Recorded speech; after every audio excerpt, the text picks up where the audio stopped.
This is Tate with Train to Win. Welcome back to another educational video.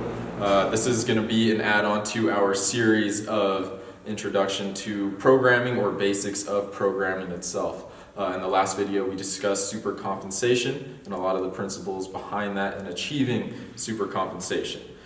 Today we're going to dive deeper into the implementation of progressive overload. So in the last video we gave a real brief introduction to what progressive overload is and all the different variables along with it. So again, as a refresher, progressive overload is what we need to achieve in order to see our supercompensation down here or ultimately any form of results within our programming. So there's multiple ways that we can achieve progressive overload.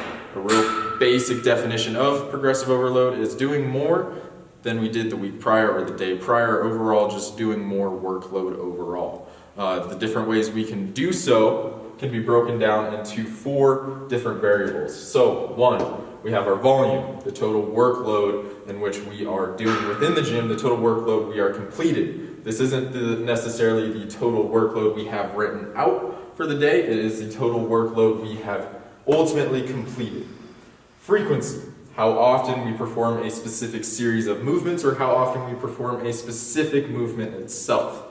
And then we've got duration, or also known as density. This is the amount of workload that we complete in an allotted amount of time.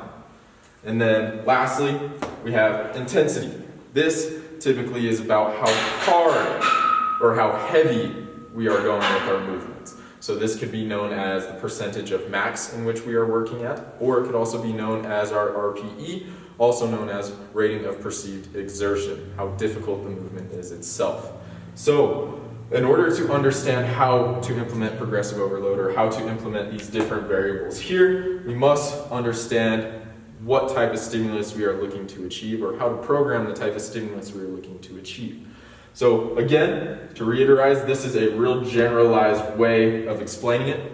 There is no necessarily right or wrong or set in stone way of doing so. This is all up to the perception of the coach. This can change from coach to coach or individual to individual, but for the sake of example, this is a real generalized way of viewing it. So, desired training of stimulus, we have strength and power, which could typically be anywhere from 1 to 6 sets, reps, 1 to 6 reps, with a rest time of about 2 to 6 minutes in between our sets. And then typically we'll be working at an intensity of 70% or above, or RPE of 7 to 10. We'll get into the more intricacies of that in part 2, diving deeper into a lot of this. Again, this is just a real generalized way of going over it.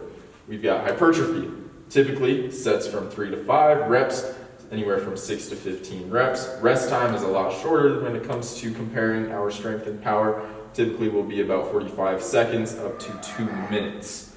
Intensity, we could be anywhere from 60% of our max up to 80% of our max, or at an RPE range of 8. Then we have like endurance or overall conditioning. This could be anywhere above 3 sets, say, or a rep count of 15 and above, with a rest time typically shorter, around 30 seconds. At an intensity that's lower, around 50 to 60% there. So, to dive deeper into the implementation of all these, we will get into this example over here and cut to an up-close shot. That way you guys can see what I'm doing. Okay, so before we dive into some of the examples of how to implement progressive overload or how to implement the different variables of progressive overload, if you guys don't understand the principle of supercompensation or this foundational goal of our chart here, please go back to our part 1 video. It's our first video within our basics of programming series. Once you watch that, a lot of this stuff will make more sense. So again, with a lot of what we're doing, our foundational goal is to achieve that supercompensation. I'm not going to reiterate the details of that. Go back to part 1 to where you can understand that. But first, we're going to dive into volume. Again, volume is the total amount of workload that we have completed over our training session that day. So, breakdown. Say we have a 3 days a week program set in place.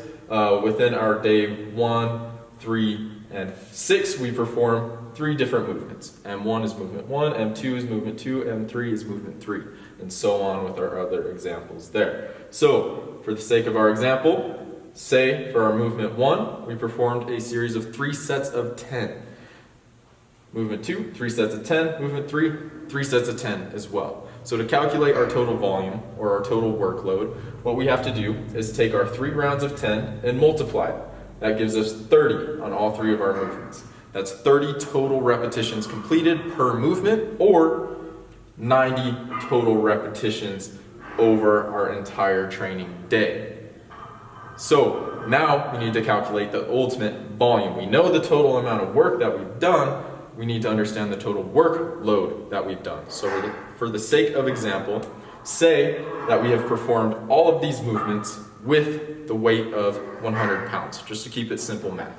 So all 3 of these movements, our working weight was 100 pounds. So if we performed all these movements with 100 pounds, all we have to do is multiply that 100 to 90, which will ultimately give us 9,000 total pounds. That means our total volume for that day was 9,000 total pounds. So in order to progressively overload with our volume, we then have to up our total rep count in some way.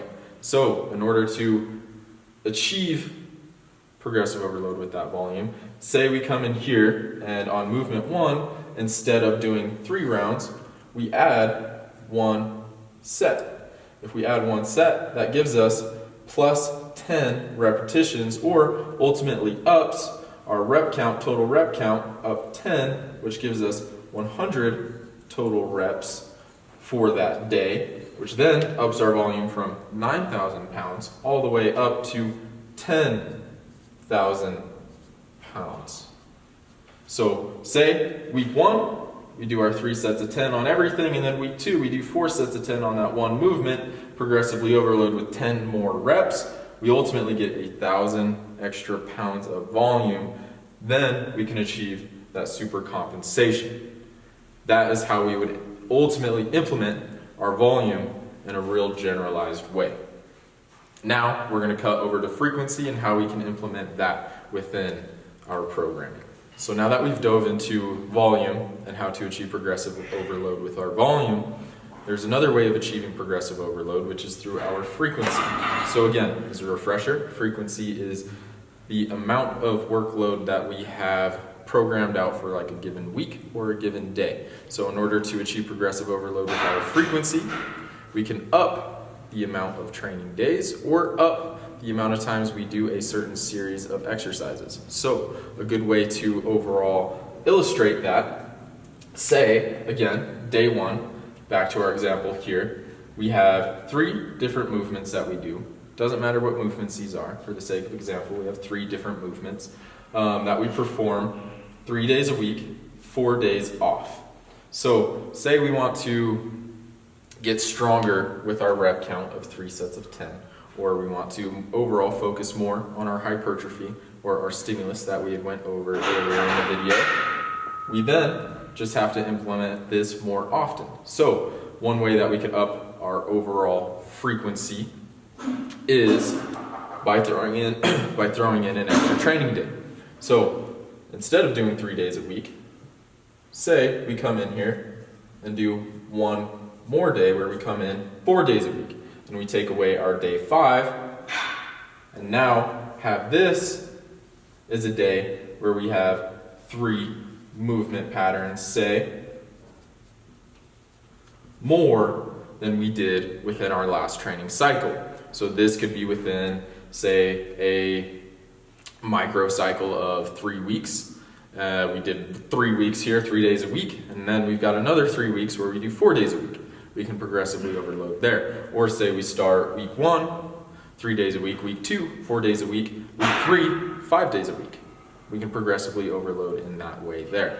Again, understanding our foundational goal, balancing out our recovery with our fatigue to ultimately achieve that super compensation. There's no right or wrong way to approach this, but this is one way that we can overall up our frequency to achieve that progressive overload.